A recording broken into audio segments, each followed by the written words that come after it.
La carte du ciel, qui est la base d'une certaine forme d'astrologie, qu'on appelle la génétlialogie, les astrologues étant des génétliaques, c'est-à-dire des gens qui travaillent sur la carte du ciel, c'est-à-dire la carte de la naissance, en l'occurrence.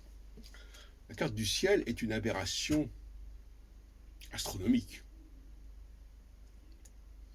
Tout simplement parce qu'elle va figer un processus à un moment donné. Donc, à moins évidemment d'imaginer que ce moment-là est déterminant, etc., etc. Mais même s'il l'était, même si on peut dire ça, il n'empêche pas que sur le plan astronomique, ça n'a pas de sens. Parce que tout est cyclique, tout est en mouvement.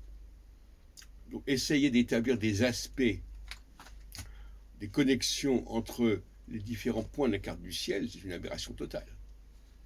Ça ne correspond à aucune réalité astronomique. Alors, je me souviens que quand j'ai commencé l'astrologie, on dénonçait certaines formes d'astrologie qui n'étaient pas astronomiques. Mais on avait oublié la carte du ciel, qui elle-même, même si elle est calculée selon des références astronomiques, on peut effectivement observer que telle planète est à tel endroit à tel moment. Mais il n'en est pas moins vrai que la dynamique de cette carte du ciel est une dynamique totalement artificielle. Et déjà en 1976, quand j'ai publié Clé pour l'astrologie, je remettais en question cette carte du ciel, parce que pour moi l'astrologie c'est quelque chose de cyclique, quelque chose de périodique. Et je me souviens que Didier Gélin, dont j'ai filmé un certain nombre de conférences sur l'histoire de la chanson française, vers 2013 par là, c'est à l'époque où je faisais ces films, eh bien lui ça l'embêtait pas.